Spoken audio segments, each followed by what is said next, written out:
They say money can buy anything. In Dallas, people whispered that Javier Morales proved it. Hospitals, politicians, courts, entire city blocks.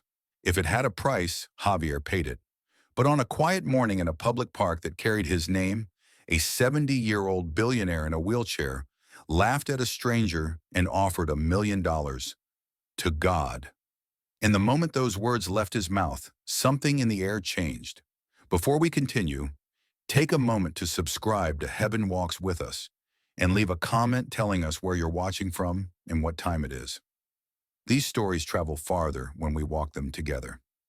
The wheels of the chair scraped against the gravel path, sharp and uneven. Javier Morales felt every vibration travel straight up his spine, each one an insult. 70 years old. 40 of them spent building an empire that now sponsored this very park. The benches, the fountain, the manicured trees, even the plaques bore his name, etched discreetly in metal, and yet he could not walk across any of it. Faster, Javier snapped without turning his head. The nurse behind him increased the pace. The chair jolted. Javier's fingers tightened around the armrests until his knuckles went white. 6 months, the doctors had said, maybe less. The disease was eating him from the inside, slowly, methodically. The wheelchair wasn't the beginning, it was the final humiliation. That was when he saw the man. He stood in the middle of the path as if unsure where to go. Plain clothes, no phone in his hand, no hurry in his posture, just present. The man looked around calmly, then noticed Javier and stepped closer. "Excuse me, sir," he said gently. "Could you tell me where the exit is?" Javier lifted his hand sharply. The chair stopped. The nurses froze. "Are you blind?" Javier barked. "Do you not see that I'm occupied? That I'm trapped in this chair?" The man didn't retreat. His eyes weren't challenging. They weren't submissive either. They simply stayed. "I'm sorry," the man said. "I didn't mean to bother you." "Bother?" Javier laughed, but there was no humor in it. "You don't bother anyone," Javier said. "You're invisible. You're nothing." A few people nearby slowed their steps. Phones appeared, lenses angled. "Do you know how much my time is worth?" Javier continued. "1 minute of my morning is more than you'll make in your entire life." The man was silent for a moment. Then he spoke softly. "Your unhappiness has a fruit," he said. "And that fruit is your lack of faith." The word hit Javier like a slap. "Faith?" he spat. "You think fairy tales cure disease? I built an empire without faith. I buy nations without faith."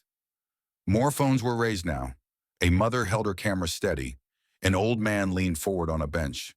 Javier leaned closer, his voice lowering, trembling with something deeper than anger.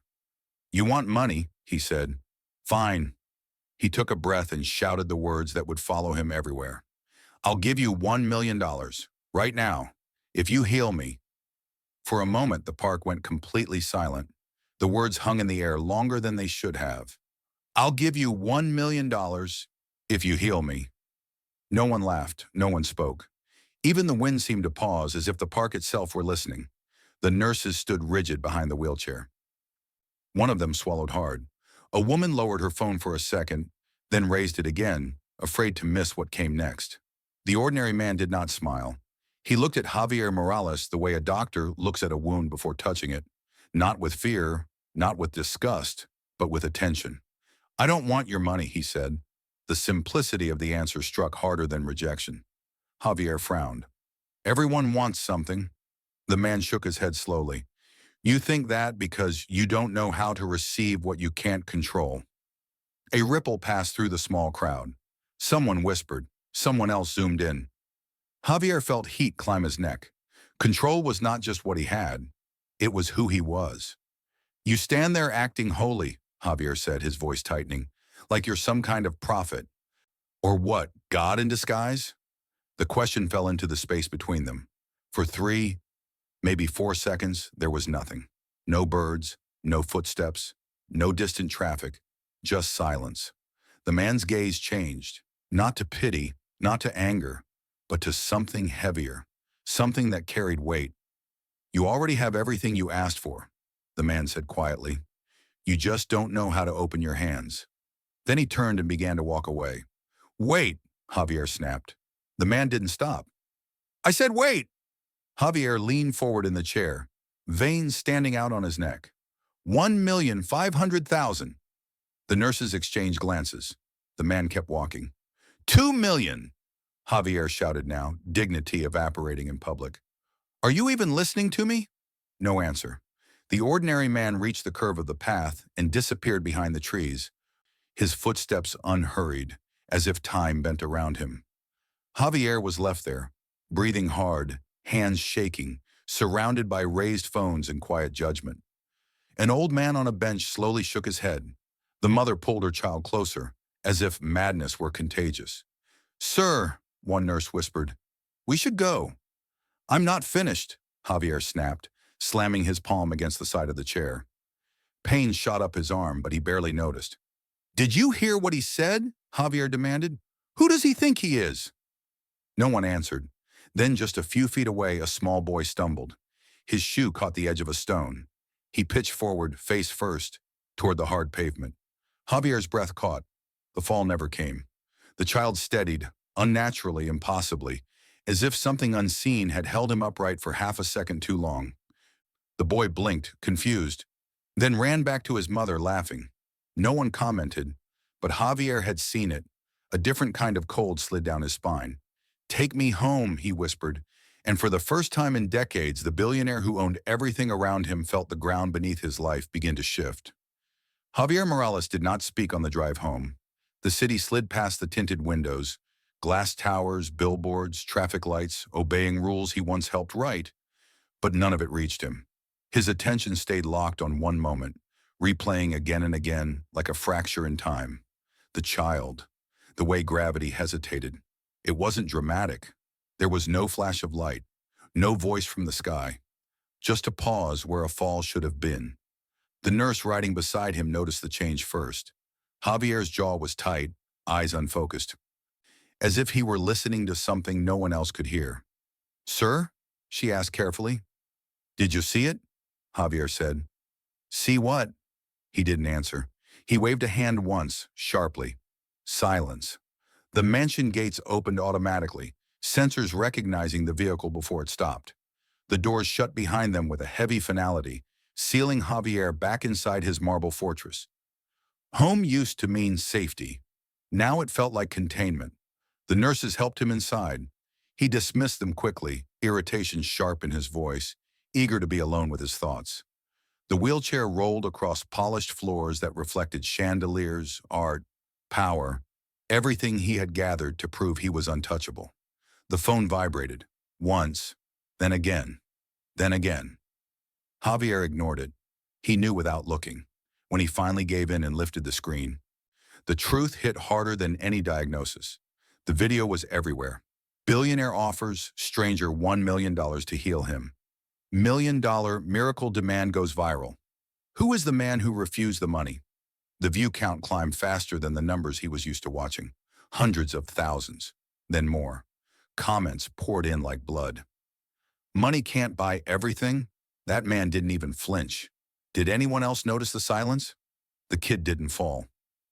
Rewatch it. Javier threw the phone onto the desk. It clattered face down. He dragged himself from the wheelchair to the leather chair behind it. Slow, humiliating. A victory so small it made his throat tighten. Sweat beaded on his forehead. That was when the door opened. Carmen stood there, her hand still on the handle. She didn't rush to him. She didn't scold. She just looked tired. I saw the video, she said. Javier didn't respond. So did the kids, she continued. Ricardo called me 3 times. He's worried. About me? Javier asked bitterly. Or the company? Carmen exhaled. About everything. She stepped closer but stopped short of touching him. There was space between them now that had nothing to do with distance. You lost control today, she said gently, and the world saw it. Javier laughed, sharp and hollow. I offered $1 million to a stranger, and he walked away. Do you know what that means? It means, Carmen said quietly, that he wasn't trying to take from you. Javier looked up at her. For a moment, neither spoke. Outside, Dallas continued as if nothing had happened. Cars moved. People worked. Life went on. Inside the mansion, something had cracked. That night, Javier did not sleep. At 4 in the morning, he sat in his office staring at spreadsheets he had memorized years ago. Numbers that once gave him certainty, now suddenly meaningless. An empire built on never letting go. And somewhere in the dark, a question he had never allowed himself to ask began to form. If that man was no one, why did it feel like he was everything? By sunrise, the story had outgrown Javier Morales. It was no longer about a man in a wheelchair or a reckless outburst in a park. It had become a spectacle, trimmed into headlines, slowed down for reaction videos, dissected by people who had never met him and never would. The silence in the clip became its own character. Commentators replayed it frame by frame. "Listen," one said, "there's no wind." "Look at the birds," another added. "They stop." "And the kid," someone else insisted. "The kid doesn't fall." Javier watched none of it. He sat at the long dining table alone, coffee untouched, eyes fixed on nothing. Every sound in the house felt amplified. The hum of the refrigerator, the distant tick of a clock he'd installed decades ago because it reminded him of discipline. His phone buzzed again. This time, it wasn't strangers. It was the board. A message from the legal counsel, carefully worded. Another from Ricardo, shorter, sharper. A calendar notification appeared without asking permission. Emergency meeting. 9 a.m. Mandatory attendance. Javier stared at the screen. Mandatory. He had built the board, selected each member, saved half of them from obscurity. Mandatory was a word for other people. Carmen entered quietly, dressed but pale, holding her own phone like it weighed too much. "They're already talking," she said. "Not just online, investors, partners." Javier scoffed. "Let them talk." "They're nervous," she replied. "And when people with money get nervous, they don't wait." He turned his chair slightly to face her. "You think this is about the video?" "I think," Carmen said slowly, "this was just permission." "Permission for what?" "To do what they've been wanting to do for a while." The truth landed heavier than any insult from strangers. Javier rolled closer to the window, looking down at the city waking up below him. From this height, people looked orderly, predictable, manageable. 6 months, he muttered. "That's all it took." "That's not fair," Carmen said. "No," Javier replied. "It's accurate." He knew the signs. He had used them himself. The quiet calls, the polite concern, the sudden emphasis on stability. He had always believed fear made people loyal. Now he was learning it made them practical. At 8:57 a.m., the driver wheeled him into the executive elevator. No greeting, no small talk, just efficiency. When the doors opened, the boardroom was already full. 12 seats, 12 faces avoiding his eyes. Ricardo sat at the far end of the table, posture straight, hands folded, the way Javier had taught him years ago. Camilla sat to his right, expression calm but distant. Two external directors whispered to each other and stopped when Javier entered. The silence wasn't respectful. It was clinical. "Good morning," Javier said. No one replied. Ricardo stood. "Thank you for coming, Dad.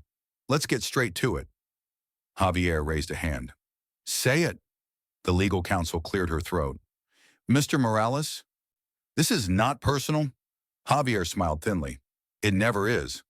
We're proposing a temporary removal from operational control," she continued, "given recent events and your health." "Temporary," Javier repeated. "Like my disease."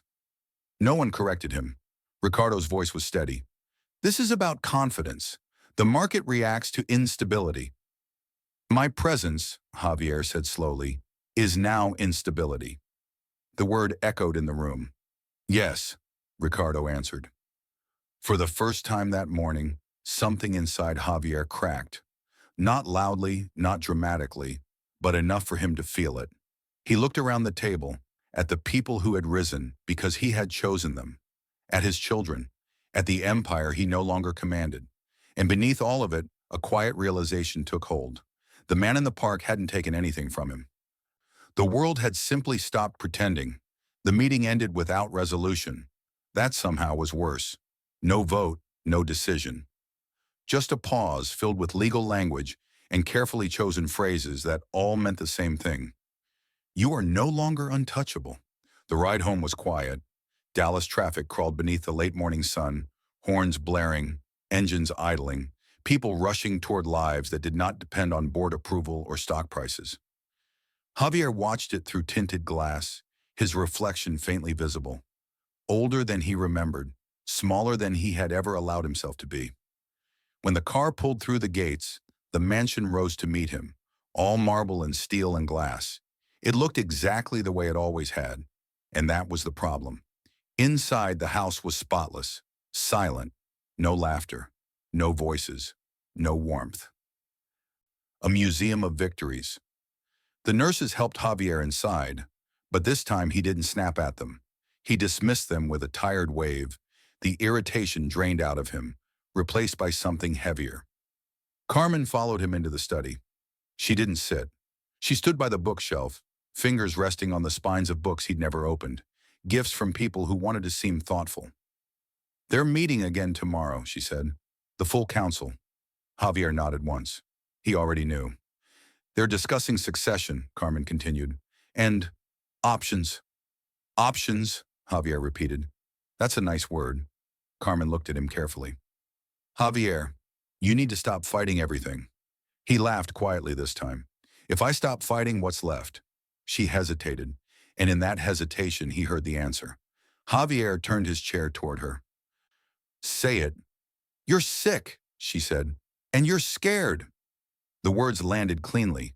No accusation. No pity. "Yes," Javier snapped. "I'm dying. Forgive me for finding that inconvenient." "That's not what I meant," Carmen replied. "You've been scared your whole life." He stiffened. "That's not true." Carmen shook her head gently. "You've just been very good at hiding it, even from yourself." Javier looked away. The silence stretched. "I was poor," he said finally, voice low. "You know that." "I know. Poor enough that needing help meant humiliation. Poor enough that being weak was dangerous." He swallowed. "I promised myself I'd never be that child again." Carmen stepped closer. "And you kept that promise." "Yes," Javier said. "I built everything so I would never have to depend on anyone." "And now?" she asked softly. He looked down at his hands. They were shaking. "Now," he said, "I can't even stand up without help." The admission cracked something open. The mansion suddenly felt smaller, the ceilings lower, the walls closer. "I don't know who I am if I can't control this," Javier continued. "The company, my body, my future." Carmen reached out, then stopped herself, as if crossing an invisible line. "The man in the park," she said carefully. "The one who refused your money." Javier's jaw tightened. "He didn't want anything," she continued. "And that's what frightened you." "No," Javier replied. "What frightened me is that he didn't need me." Carmen nodded. "Yes." The truth sat between them, heavy and undeniable. "They're not just worried about your health," she said after a moment. "They're worried about your judgment." Javier closed his eyes. "When did I lose them?" he asked. "You didn't lose them," Carmen answered. "You taught them." He opened his eyes again. Outside, the afternoon light hit the glass walls of the house, refracting into sharp angles. Beautiful, cold, unforgiving. Home, Javier realized, was no longer a place of rest. It was a prison made of everything he had built to feel safe, and for the first time in his life, he didn't know how to escape it. The full council convened at noon, not because it had to, because it could. Javier arrived 5 minutes late on purpose. He wanted them to feel the delay, to remember who had built the room they were sitting in, whose name was still etched into the foundation beneath their polished shoes. But when the doors opened and he was wheeled inside, the silence that followed was not deference. It was discomfort. 12 people sat around the long glass table. No one stood. Ricardo occupied the seat at the far end, the position of authority. He looked composed, almost practiced, like someone who had rehearsed this moment in private for weeks. Camilla sat to his right, spine straight, eyes focused on a document she already knew by heart. Two representatives from major investment funds sat together, hands folded, unreadable. The legal counsel waited with a tablet open. And at the near end, a man Javier had never trusted leaned back in his chair. Clark. American. Polished. Cold.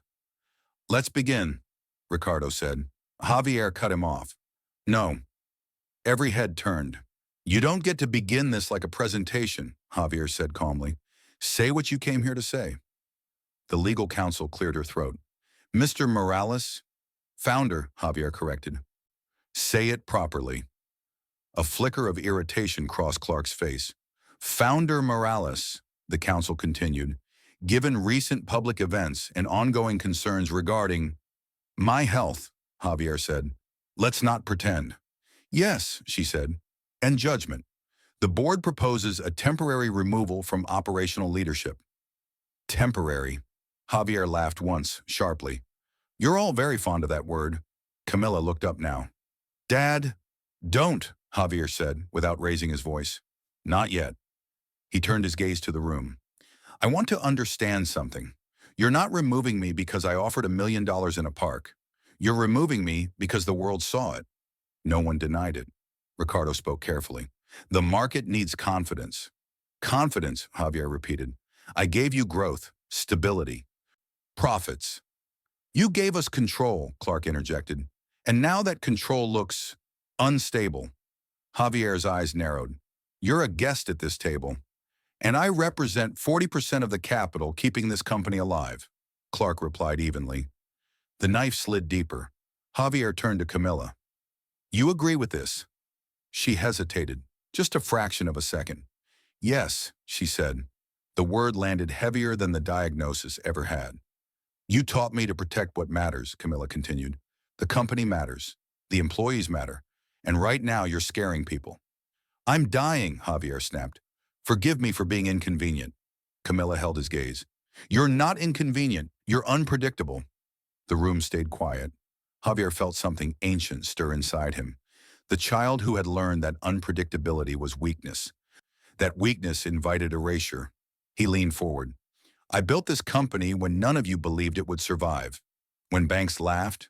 When investors said no. And we're grateful, Ricardo said. That's why we're offering dignity. Dignity, Javier scoffed, by taking everything that made me who I am. No, Ricardo replied, by letting you keep your title, your compensation, your office. And my silence, Javier said. Clark smiled thinly. Silence is often a form of respect. Javier looked around the table. You want me gone quietly, hidden, managed. We want stability, the counsel said. And if I refuse? Javier asked. Clark didn't hesitate. Then we call an extraordinary assembly. We vote. You're removed by force, with far less generosity.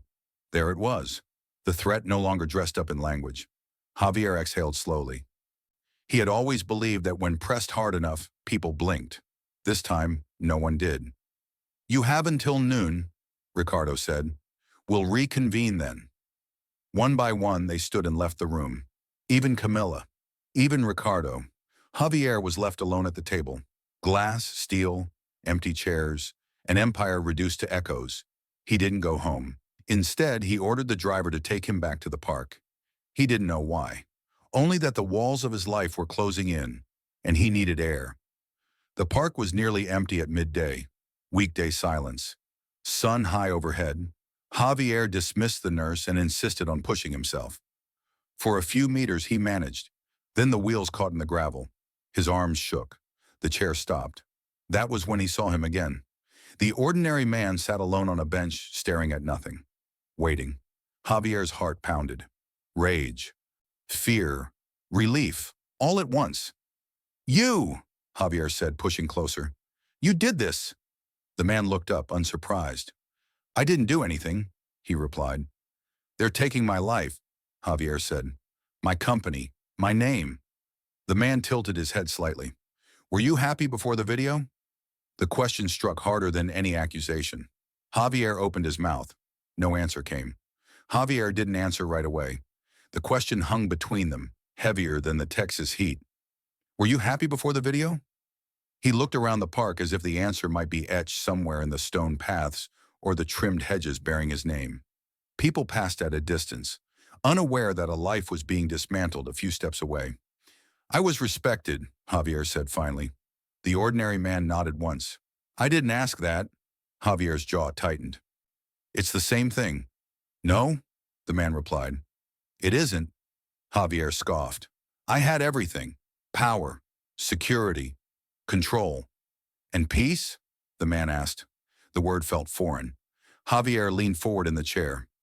You think you know me because you watched a clip? Because you stood there while the world laughed? I know you because you're afraid, the man said calmly, and because you don't know how to receive what you can't control. The same sentence, repeated. Javier felt something rise in his chest, old, acidic, familiar. You destroyed my life, he said. Because of you, they're taking my company, my own children. The man didn't argue. He simply asked, did I force you to say those words? Javier opened his mouth, closed it. You offered money, the man continued, not because you wanted healing, but because you wanted to stay in charge. That's not true. It is, the man said gently. You confuse power with peace, control with dignity, having with being. Javier laughed, sharp and bitter. You're standing there giving me philosophy while my world collapses? The man took a step closer. They were nearly eye level now. Javier seated, the other standing. Your world was already collapsing, the man said. You just didn't feel it yet. Javier's hands trembled on the armrests. I built everything, he said. From nothing. No one helped me. That's what you tell yourself, the man replied. But it's not the same as being alone. Javier felt the memory rise uninvited. The narrow apartment of his childhood, the way hunger made adults cruel, the vow whispered into the dark. Never again. Never weak. You don't understand what it cost, Javier said. I know exactly what it cost, the man answered. You paid with everything that made you human. Silence stretched. Then why are you here? Javier asked. Why follow me? Why not leave me alone? The man looked at him for a long moment. Because yesterday, he said, you asked. I asked for money, Javier snapped. For a deal. You asked to be seen, the man replied. You just didn't know how to ask with truth. Javier swallowed. His throat burned. What do you want from me? He asked quietly. The man shook his head. Nothing you don't choose to give. Then why won't you fix this? Javier gestured wildly. Why won't you heal me? Stop them. Stop all of it. The man turned away and took a few steps down the path. Wait, Javier said, the word escaping before he could stop it. The man paused but didn't turn around. They're going to remove me, Javier whispered. My own children. Everything I built. And you can't let it go, the man said, because letting go means losing. The man finally turned back. No, he said. Letting go isn't losing. He stepped closer again, voice low, precise. Losing is having your hand ripped off while you're still clinging. Javier felt the truth of it hit his chest like a blow. And if I choose wrong? He asked. The man's gaze softened. You've been choosing wrong your whole life, and you're still here. Javier breathed hard, fighting something he didn't have words for. So what now? He asked. The man stepped back. Now you decide whether you want to keep fighting or start learning. He turned and walked away again. This time Javier didn't call after him. He sat there alone, the words echoing louder than the city beyond the park. Letting go isn't losing. Minutes later, Javier returned to the boardroom hallway. He pushed himself forward, stubborn, furious, determined. The wheels stopped. His strength failed. And for the first time in 50 years, Javier Morales collapsed. Not with shouting, not with rage, but with silence, and a question he had never allowed himself to ask. If I am not what I built, who am I? Javier Morales did not go home with a plan. That alone terrified him. For 50 years, there had always been a next move, another call to make, another lever to pull, another weakness to exploit. Even when he lost strategically. This time, there was nothing. The driver dropped him at the gates just after sunset. No greeting, no small talk. The engine idled for a moment, then drove away, leaving Javier alone with the house he once ruled. Inside, the lights came on automatically, room by room, revealing the same polished perfection. Marble floors, glass walls, art chosen for value, not love. Silence. Javier wheeled himself to the bar. His hands shook as he reached for a bottle of whiskey. An old habit, a false anchor. He twisted the cap. It slipped. He tried again. His grip failed. The bottle fell, shattered against the floor, amber liquid spreading across the marble like spilled blood. The sound echoed through the house. Javier stared at the mess, breathing hard. Something inside him snapped. He pushed himself up from the wheelchair, forgetting, just for a second, that his legs no longer obeyed. The chair tipped. Javier fell sideways, crashing onto the floor amid broken glass and whiskey. Pain flared sharp and immediate. Cuts burned along his arms, his palms, his cheek. Blood mixed with alcohol, stinging, sticky. But the physical pain wasn't what broke him. It was the other one. The one that didn't bleed. Javier lay there, breathing fast, staring at the ceiling he'd once admired as proof of success. "I don't know," he whispered to no one. The words felt illegal, dangerous. "I don't know what to do." His voice cracked. He tried to laugh it off, but the sound died in his throat. His hands trembled too badly to push himself up. Then he heard it. "Get up." Javier froze. He turned his head slowly. The ordinary man stood in the doorway, as if he had always been there. No alarm, no urgency, just presence. "How did you get in?" Javier demanded, fear sharp now. "The gates." "You left the door open," the man said. "I didn't," Javier snapped. "I lock everything." The man stepped closer. His feet made no sound on the marble. "You don't need to explain," he said. "You're hurt." "No kidding," Javier muttered, trying to push himself up. His palm slid on glass. He hissed in pain. The man crouched down, level with him. "Ask me," he said. "I don't need help," Javier growled. "You do," the man replied, not as an accusation, as a fact. Javier's chest tightened. The old vow surged back. "Never depend. Never beg." "I don't need," he started. The words failed him. His voice dropped to a whisper. "Please." It wasn't a negotiation. It wasn't a deal. It was surrender. The man reached out and took Javier's hand. Something moved through him. Not heat, not cold, but recognition. As if the pain wasn't erased, just understood, held, with impossible ease. The man helped Javier back into the wheelchair. He took a cloth from the kitchen, cleaned the cuts carefully, deliberately, like someone who had done this many times before. "You don't have to do that," Javier said weakly. "I know," the man replied, "but I will." "Why?" Javier asked, voice shaking. The man looked at him, really looked. "Because you asked with truth," he said, "and those who ask like that receive." Javier stared at the man's hands as they moved. There was something about them, old marks, faint but unmistakable, scars. "What happened to your hands?" Javier asked. The man didn't answer. When he finished, the pain in Javier's body felt different, still there, but quieter. "You're going to rest now," the man said. "Tomorrow you'll begin to learn." "Learn what?" Javier asked. "That falling isn't the end," the man replied. "It's the beginning." He stood and turned to leave. "Wait," Javier said. The man paused at the doorway. "You're not staying?" Javier asked. "I never left," the man replied. "You just weren't looking." He was gone. Javier sat there surrounded by broken glass and spilled whiskey, shaking with exhaustion. And then he felt it. A twitch. He looked down at his right foot. The big toe moved. Just a millimeter. But it moved. Javier stared, breath caught between terror and hope. "No," he whispered. "That's not possible." He focused again. The toe moved. For the first time since the diagnosis, something in his body answered him. And for the first time in his life, Javier Morales did not know whether to be afraid or grateful. The clinic lights were too bright for 3 a.m.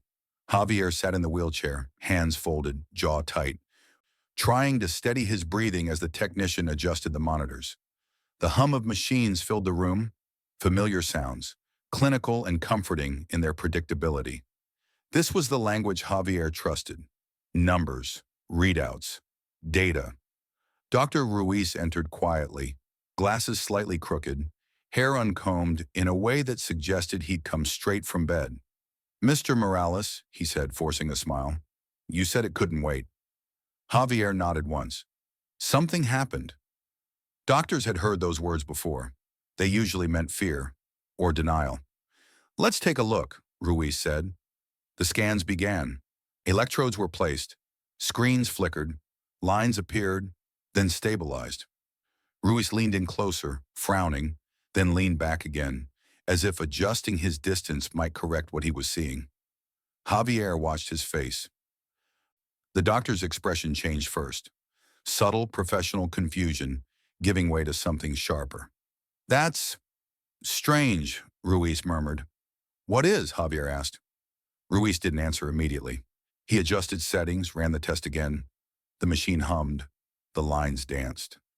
There's activity, Ruiz said slowly. In the nerves of your right foot. Javier swallowed. That's not possible. No, Ruiz agreed. It isn't. He pulled up Javier's previous scans on a second screen, images from 2 days earlier. Severe degeneration, advanced, irreversible. Then he overlaid the new data. Silence filled the room. Ruiz removed his glasses, cleaned them with his sleeve, and put them back on. He stared again. There's regeneration, he said quietly. Not improvement, regeneration. Javier's heart pounded. You're saying I'm healing? I'm saying, Ruiz replied carefully, that something is happening that shouldn't be. He turned to face Javier fully now. What did you do in the last 12 hours? Javier thought of the house, the glass, the whiskey, the fall, and the hands. Nothing, he said. It wasn't entirely a lie. It just wasn't something Ruiz would understand. Ruiz exhaled slowly. I've been practicing medicine for 30 years. I've seen spontaneous remission, rare improvements, statistical outliers. He shook his head. This isn't that. Javier looked down at his foot, concentrated. The big toe moved again, faint but undeniable. Ruiz saw it. His mouth opened slightly. I don't have an explanation, he said, and I don't like not having one. Outside the clinic, cameras were already gathering. Someone had leaked the story. An aide, a technician, someone who'd seen the data and couldn't stay silent. By sunrise, the phrase inexplicable improvement was everywhere. Javier woke to missed calls, reporters, analysts, former allies, his children. Ricardo arrived first. He stopped short when he saw the state of the house. Clean now, but not erased. The sense of collapse lingered. What happened here? Ricardo asked. Nothing you need to know, Javier replied. Ricardo knelt beside the wheelchair, eyes searching his father's face. The doctor called. He said you're improving. Javier nodded. A little. Ricardo exhaled, relief and calculation colliding in his expression. This changes things. How? Javier asked. Ricardo hesitated. It gives us a story. The word landed wrong. Camilla called next. Her voice was careful, hopeful, guarded. Dad, if this continues, if what continues? Javier interrupted. The healing? Yes. Javier looked out the window. Then I'll walk again. That's not what I meant, Camilla said softly. I meant the opportunity. The calls kept coming. Producers, advisors, a man Javier didn't recognize who spoke about platforms and narratives and timing. By noon, someone put a number on it. $50 million, documentary rights, a book deal, a speaking tour, the miracle billionaire. Javier listened in silence. That afternoon, he returned to the park. The sun was harsh, unforgiving. Families walked past, children ran. Life continued with brutal indifference to negotiations and contracts. The ordinary man sat on the same bench as before, as if time had never moved. Javier wheeled himself closer. My foot moved, he said without preamble. The doctors don't understand it, the man nodded. They won't. Are you doing this? Javier asked. The man looked at him, a faint smile touching his lips. I'm not doing anything. Then who is? You are, the man replied. You're letting go. Javier stared at him. They want to sell it. Of course they do. I could take the deal, Javier said. Get the company back. Control the narrative. The man's eyes softened. You could. And if I do, then you'll be healed on the outside, the man said, and remain sick within. Javier's chest tightened. The man stood. You have until tomorrow to decide. He turned away. Javier watched him go, the word tomorrow echoing louder than any headline. Because for the first time, the miracle was no longer the question. The choice was. The conference room was larger this time. Not by design, but by demand. Extra chairs lined the walls. Cameras waited just outside the glass. People Javier had never met filled the corners with quiet confidence, the kind that smelled money before it arrived. Ricardo stood when Javier was wheeled in. "Dad," he said, softer than before. "Thank you for coming." Javier nodded once. Camilla sat beside Ricardo, tablet in hand. She didn't smile, but her eyes carried something new. Hope, sharpened by urgency. At the far end of the table, Clark leaned back, arms crossed. Beside him sat two producers, one man, one woman, both smiling like this was already finished. Clark didn't waste time. "Your story," he said, "is worth $50 million. The number landed without echo. Javier waited. "Documentary rights," Clark continued. "Streaming platform, global release, a book deal with a major publisher, speaking engagements, sponsorships." One of the producers turned a laptop toward him. A title filled the screen, "The Miracle of the Billionaire." "3 episodes," she said brightly. "The fall, the faith, the healing. It's perfect." "Perfect." "And the company?" Javier asked. Ricardo answered. "The stock rebounds, confidence returns, investors stabilize." Camilla leaned forward. "You don't lose anything," she said. "You become a symbol." "A symbol?" Javier felt nausea rise. "What do I have to do?" he asked. The image consultant, someone he hadn't noticed until now, cleared his throat. "Appear grateful. Speak openly about faith, about family, about how this experience changed you." "Smile," the producer added. "People need hope." Javier looked at their faces. They weren't cruel. They weren't evil.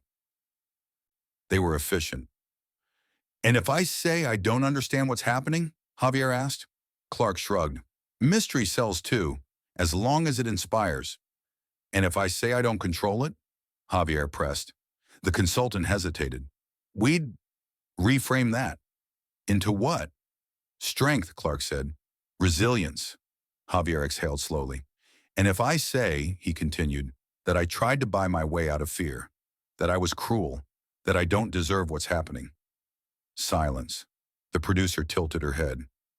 "That's not a winning narrative." "It's the true one," Javier replied. "The truth doesn't pay salaries," Clark said flatly. "The truth doesn't save companies." Ricardo's voice broke in. "Dad, please. This isn't lying. It's interpretation." Javier looked at his son. "You learned that from me," he said. Ricardo stiffened. Camilla reached out. "This can fix everything." Javier shook his head. "It fixes nothing. It just paints over the rot." Clark leaned forward. "You're being emotional." Javier smiled faintly. "I know." He placed his hands on the armrests and did something no one in the room expected. He stood, not fully, not gracefully, but enough. Gasps filled the room. Javier's legs trembled violently, but they held barely. He used the chair as support, breath shallow, face pale. "You see?" Ricardo whispered. "It's working." "Yes," Javier said. "And that's why I won't sell it." Clark shot to his feet. "You're making a mistake." "Maybe," Javier replied, "but it'll be mine." He turned toward the door. "If you walk out," Clark warned, "you lose everything." Javier paused, hands shaking. Then he said the words that sealed it. "Then keep your 50 million." He took a step. And another. Slow, uneven. Real. Behind him, voices exploded. Arguments, threats, calculations collapsing. Ricardo called after him. "Dad!" Javier didn't turn around. Outside, reporters surged forward, microphones raised like weapons. "Mr. Morales, is it true you rejected the deal? Who healed you? Is this a publicity stunt?" Javier stopped. He faced the cameras. "I'll say this once," he said, voice trembling but steady. "I spent my life buying control. I even tried to buy God." The crowd fell silent. "I was wrong," he continued. "I don't understand what's happening to me. I don't control it, and I won't sell it." A reporter shouted, "Then why are you healing?" Javier swallowed. "Because someone showed me mercy," he said. "And if I turn that into a product, I'll walk again and lose my soul. He turned and walked away. Behind him, chaos erupted. Ahead of him, there was only one place that made sense: the park. Javier did not go home. He went straight to the park. By the time he arrived, the news had already outrun him. Vans lined the street. Cameras pointed toward the paths. Reporters whispered into microphones, eyes scanning for a man they had only ever seen seated. When Javier appeared, walking slowly, leaning heavily on the wheelchair like a walker, the murmurs turned into shouts. "Mr. Morales, is the miracle real? Who healed you?" Javier kept moving. Each step sent a shock up his legs, pain sharp and honest. His muscles burned. His balance wavered. But he stayed upright. This wasn't a performance, it was work. He stopped near the center of the park, sunlight cutting across his face. The same place where everything had begun. The crowd closed in. "Please," a voice called. "Just one statement." Javier turned. He hadn't planned this. He had no talking points, no legal approval, no brand strategy, only truth. "I'll say this once," he began. The park quieted as if the ground itself leaned in. "I spent my entire life building an empire," Javier said. "I was proud of that. I was ruthless about it, and I told myself that made me strong." Cameras rolled. "When I got sick," he continued, "I did what I always do. I tried to buy my way out." A ripple passed through the crowd. "Some of you saw the video," Javier said, "where I offered $1 million to a stranger. I wasn't brave. I was desperate." His voice faltered, but he didn't stop. "I thought money could save me. That control could protect me. I was wrong." A reporter shouted, "So who healed you?" Javier looked at the faces in front of him, curious, skeptical, hungry. "I don't know," he said. The words landed like a dropped glass. "I don't understand what's happening to my body. I don't control it. I don't deserve it." A murmur spread. "But I know this," Javier continued. "Whatever is happening didn't come because I demanded it. It came when I stopped pretending I was in charge." Someone yelled, "Are you saying it's God?" Javier closed his eyes briefly, then opened them. "I'm saying I spent 50 years denying anything I couldn't control," he said, "and now the only thing keeping me standing is something I didn't earn." The crowd was silent. "If I sell this," Javier said, gesturing to his shaking legs, "if I turn mercy into merchandise, then I'll walk again and lose something far worse." He took a breath. "So I won't." Javier turned away from the cameras and continued walking, deeper into the park. Some followed. Most didn't know what to do. He walked until his legs gave out, until he had to sit on a bench beneath a broad oak tree, sweat soaking through his shirt, heart pounding. The crowd thinned, the noise faded, and then he saw him. The ordinary man sat beneath the tree's shade, as if he had been there all along. Javier approached slowly, each step cautious, reverent now. "I did what you said," Javier whispered. "I told the truth." The man looked at him, eyes calm. "And what did it cost you?" he asked. "Everything," Javier replied. The man nodded. "Then you chose well." Javier's legs trembled. He lowered himself to his knees, not for drama, but because his body could no longer hold him. "I lost the company," he said. "The money. The respect." "You gained truth," as the man replied. "Truth pays deeper debts." Javier looked up at him, fear and hope colliding. "Then why does it hurt so much?" he asked. "Because dying hurts," the man said gently. "Even when it's so something else can live." Javier swallowed hard. "Who are you?" he asked. "Tell me without riddles, without distance." The man was silent for a long moment. Then he said, "Tomorrow." He stood, resting a hand briefly on Javier's shoulder. "Tomorrow you'll be ready." And he walked away, leaving Javier alone beneath the oak, legs burning, heart exposed, knowing that whatever came next would not be a transaction. It would be a revelation. Javier did not sleep that night. He sat alone in the dark living room, the city glowing faintly beyond the glass walls. Every sound felt louder now. His breathing, the distant hum of traffic, the quiet ache in his legs that reminded him something was still changing. Just before midnight, he did something he had not done in decades. He left the house without a plan. 2 blocks away, a small chapel stood open, its door unlocked despite the hour. A few candles burned near the altar, their flames steady, unafraid of drafts or doubt. And there, kneeling at the front, was the ordinary man. Javier stopped at the entrance, fear rising like a wall. Not fear of illness, not fear of loss, fear of truth. The man turned and smiled, not in triumph, not in judgment, but as someone who had been waiting. "Come in," he said. "This house is yours too." Javier pushed himself forward, each movement deliberate. When he reached the front, he saw them clearly for the first time. The scars, not accidental, not symbolic. Old wounds shaped like nails. Javier's chest tightened. "I can't do this," he whispered. "I can't give up everything." "I'm not asking you to give up," the man replied. "I'm asking you to entrust." "That's the same thing." "No," the man said gently. "Giving up is losing. Entrusting is believing you'll be caught." Javier felt tears spill freely now. "I'm afraid," he said. "I know," the man answered. "Fear isn't the end. It's where courage begins." Javier swallowed. "Will you be there tomorrow?" The man placed both hands over Javier's. The touch was warmth and weight and peace all at once. Judgment and mercy intertwined. Javier closed his eyes. For the first time in his life, he did not ask for money. He did not ask for healing. He did not ask for control. "I can't," he whispered. "Help me." When he opened his eyes, the man was gone. But the presence was not. Beneath him, something shifted. Javier looked down. His knee bent. Not much, not cleanly, but it bent.